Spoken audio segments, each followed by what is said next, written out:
Matapos lumabas ang pangalan ni Senate President Chis Escudero dito sa balitang tumanggap siya ng donasyon para sa kanyang senatorial bid noong 2022, nadagdag po ang pangalan ni Senator Joel Villanueva at ni Senator Bongo at ni House Speaker Martin Romualdez. Nako, naglalabasa na po talaga ang mga personalidad na kasangkot dito sa flood control anomalies na to. Magandang araw po sa inyong lahat. Naimbag nga aldaw kenyayo aming kakabsat and welcome back to my channel. Pero bago po tayo magpatuloy, gusto ko lang i-acknowledge ang ating mga masusugid na taga-subaybay. Una po dyan, si Naomi na based sa Sydney at kay Leonardo Maningas. Shout out sa Barangay 82 Tropang Dandan. Maraming salamat po sa patuloy niyong pagsubaybay sa aking munting channel. Okay, update muna tayo kay Miss Nadia Montenegro, yung pong nahulihan, although not in the act, na nagchongki di umano sa ladies' room sa mismong Senate premises. Ayon po dito sa People's Tonight Radio, kinumpirma ng tanggapan ni Senator Robin Hood Padilla ngayong Biyernes na hindi umano nag-resign si Nadia Montenegro, ang di umano'y political affairs officer ni Senator Robin Hood Padilla, kundi nag-leave of absence lamang. Ito ay matapos siyang pangalanan sa incident report ng Senate Office of the Sergeant at Arms o yung OSA tungkol sa isang staff ng senador na gumamit ng MJ sa loob ng Senado sa Pasay City. Ayon kay Attorney Rudolph Philip Jurado, Chief of Staff ni Padilla, nagsimula ang leave of absence ni Montenegro nitong Miyerkules, August 13. Samantala, bagamat itinanggi ni Montenegro na gumamit siya ng marijuana, umamin siyang meron siyang vape sa kanyang bag. Ito po ang official statement ng Office of Senator Robin Hood C. Padilla. On August 13, 2025, even before the investigation conducted by the Office of the Sergeant at Arms, the office commenced an initial internal investigation regarding media reports allegedly linking Ms. Nadia Montenegro. On the same day, she was directed to take a leave of absence, effective immediately.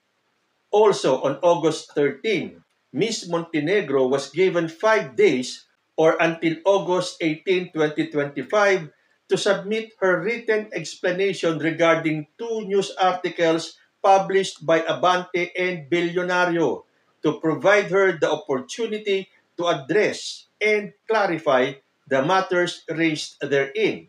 Subsequently, upon receipt of the incident report from the OSA on August 14, 2025, Ms. Montenegro was likewise given 5 days or until August 19, 2025 to submit her explanation in response to said report. The office shall take the appropriate action upon review and evaluation of her submissions. Yan po ang sabi ng Chief of Staff ni Senator Robin Padilla. Pero ganun-ganun na lang ba yun?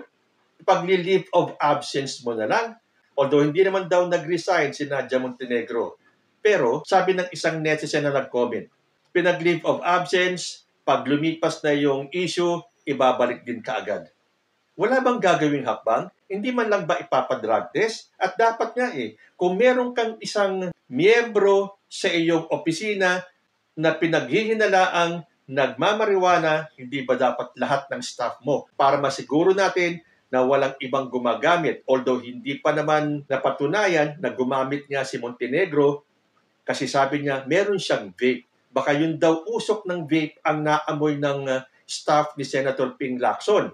Kaya itong insidente ay na-i-report. Pero hindi ba dapat malaman kung totoo o hindi na gumamit nga si Nadia Montenegro ng MJ? Para man pinag-leave of absence na lang hanggang sa mag-die down yung issue at ibabalik din kita? Ganun ba yun? Sabi naman ni Senator Win Gatchalian, fire Senate employee involved in marijuana use incident. The Senate should fire any employee who is proven to have used illegal drugs inside its building. Sabi po yan ni Senator Sherwin Gatchalian. This is embarrassing for the Senate. We should be setting a good example for the people. The investigation should also be concluded so we can find out what really happened and who used illegal drugs. Once the person responsible is identified, they should be removed from the Senate. But according to Senate Office of the Sergeant at Arms, headed by retired Police Major General Mau Aplaska, they have already conducted their investigation into the alleged marijuana use incident, and a report was already submitted to the Office of the Senate President. So, ganun-ganun na lang talaga. Pinaghinalaang gumamit ng MJ, pero ipagli-leave of absence mo na lang. Natapos naman daw nila yung kanilang investigasyon eh. So dapat malaman ng taong bayan ano talaga ang nangyari. Ang dali naman kasing i-deny ng kahit na sino. Sabihin nilang, hindi po ako nag-MJ. Pero meron akong vape sa bulsa o sa bag ko. Malamang yung naamoy na nag-report nito ay iyon ang naamoy. Pero hindi ba dapat manigurado tayo? At kung siya ay kasama sa staff ni Robin Padilla, isolated case kaya si Nadia Montenegro? Siya lang kaya ang gumagamit? Okay, back to our topic. Matapos lumabas si Chis Escudero at inamin niya na siya ay tumanggap ng donasyon mula sa isang contractor worth 30 million pesos, meron pong nadagdag sa listahan na yan. At yan ay si Senator Joel Villanueva. Na kung matatandaan natin, noong August 11, 2025, sabi ni Senator Joel Villanueva, I do not know any senator linked to any of these 15 contractors mentioned. Yan po kasi ang sinabi ni President Bongbong Marcos, 15 contractors. At pagdepensa kagad ni Joel Villanueva, wala siyang alam na merong senador na may kaugnayan dito sa 15 contractors na to. Tapos biglang maya-maya, eto na si Chis Escudero. Inamin na tumanggap siya ng 30 million pesos donasyon mula sa isang kontraktor. At hindi lang pala si Chis Escudero, ito mismong nagsabi na wala siyang alam na senador na may kaugnayan dyan sa flood control anomalies na yan. Ito po, ayon sa balita, puno ng grasya. Joel Villanueva got 20 million pesos campaign donation from Housing Chief Jerry Acuzar's firm. Ayon po sa isang report, New San Jose Builders Inc., a property developer owned by Department of Human Settlements and Urban Development Secretary Jerry Acuzar, donated 20 million pesos to Senator Joel Villanueva's re-election campaign in 2022, according to a report published by the Philippine Center for Investigative Journalism. The son of Jesus is Lord Church founder and Sibak Party List Representative Eddie Villanueva was the lone senatorial bet that NSJBI supported financially.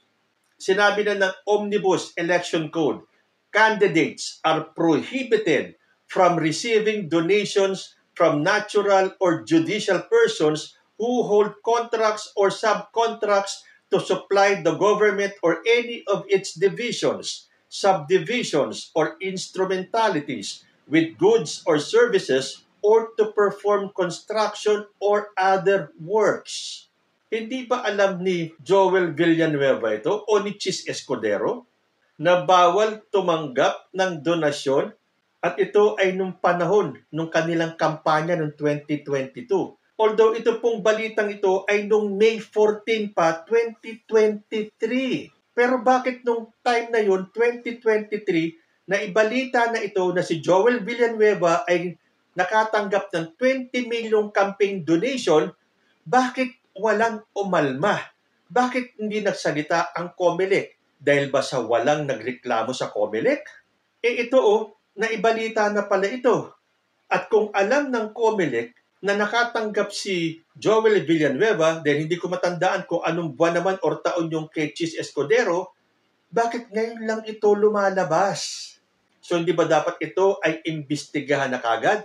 At tulad ng sinasabi ni President Bongbong Marcos, walang sasantuhin. Kaya kaalyado ka o hindi, basta ikaw ay na-involve sa ganitong anomalya, kailangan mong panagutan. dapat mong harapin itong issue na to.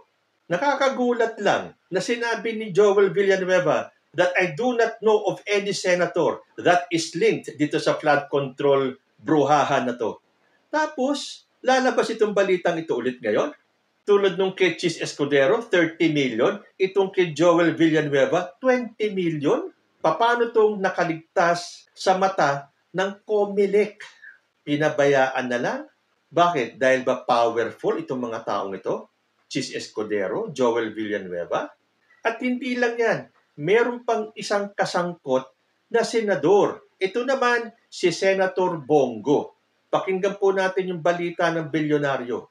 Kuha ng kaanak ni Senator Bongo. Narito ang exclusive agenda report ni Hannah T. 5 flood control projects sa Davao del Sur ang napunta sa Alfrego Builders and Supply ayon sa listahan mismo ni PBBM. Ang Alfrego, pagmamayari ng half-brother ni Senator Bongo. Base sa listahan ng sumbong sa Pangulo.ph, 2023 natapos ang 2 proyekto, 2024 naman ang 3 rito.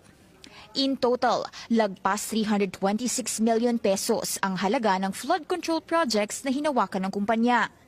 Base sa pag-aaral ng Bilyonaryo News Channel, madalas bahain ang Kalinan tuwing masama ang panahon.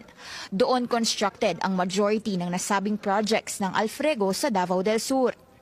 Una nang na-flag ang nasabing kumpanya noong 2018, kabilang ang CLTG Builders na pagmamayari naman daw ng ama ni Go.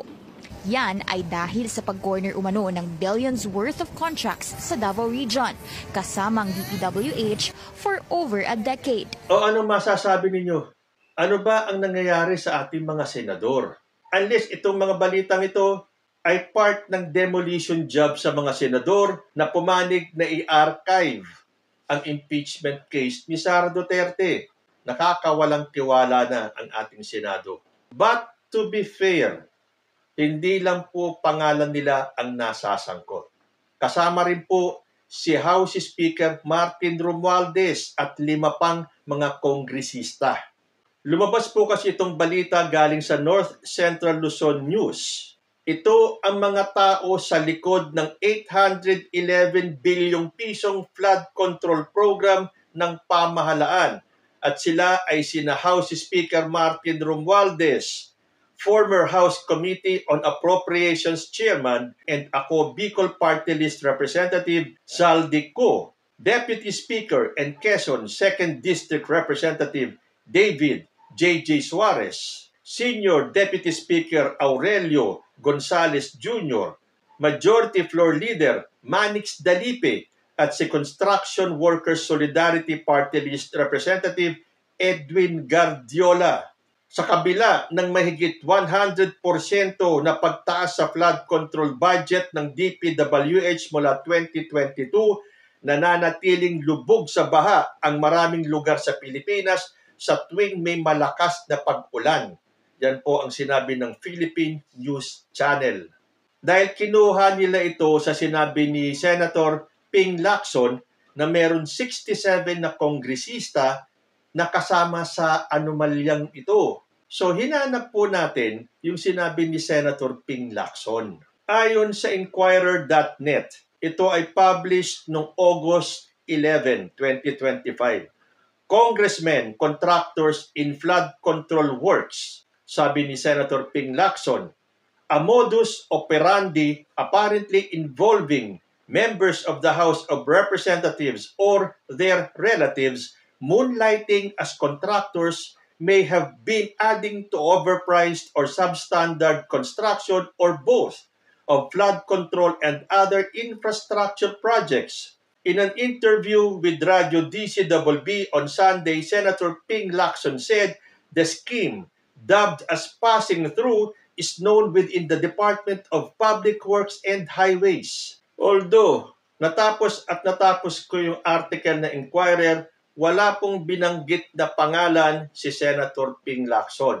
Sabi pa dun sa huling part ng balita, Lacson revealed that some House members had called him up after reports came out that he had a list of 67 congressmen who are contractors. Wala po talaga akong nakitang pinangalanan itong si Senator Ping Lacson na dapat inilabas niya na para malaman ng taong bayan sino itong 67 na mga congressmen contractors. Dahil ngayon nga sa Senado, ibinalita na ng social media at ng mainstream media itong si Chis Escudero, si Joel Villanueva at si Senator Bongo. So dapat kung sino man itong nasa listahan ng 67 congressmen contractors, dapat nating malaman. Nandyan nga ba talaga ang pangalan ni House Speaker Martin Romualdez at nung 5 pang mga kongresista? Dahil siyempre kung may mga lumabas na pangalan ng mga senador, hindi papayag yung kabilang kampo na hindi nila masiraan itong mga taga-House of Representatives. Hindi ko po sinasabing walang mga kongresista ang kasangkot dito. Dahil kung meron mga senador, definitely meron din mga congressmen. Alamin natin, pero huwag tayong magpapalabas ng fake news. Dahil sabi ni Senator Ping Lacson, at ito ay published ngayong araw, August 15, 2025, sabi ni Senator Ping, informants ready to name congressmen in flood control anomalies if guaranteed protection. So wala pang lumalabas na pangalan hanggang ngayon, August 15. Dahil ang hinihiling ng mga taong gusto maglabas ng mga pangalan, dapat sila ay mabigyan ng proteksyon. Until such time, hindi tayo pwedeng mag-speculate. Huwag kayong maglabas ng fake news. Now, kung totoong kasama ang pangalan ni House Speaker Martin Romualdez dyan, dapat siyang managot. Kung mapapatunayan na talagang siya at ni Senator Bongo, ni Joel Villanueva, ni Chis Escudero, mapatunayan na sila ay sangkot sa mga anomalyang ito. Pero ano ba ang masasabi ng DPWH? Itong balita dated August 5, galing sa Department of Public Works and Highways, claims that 6 Solons got 800 billion pesos flood control funds are lies.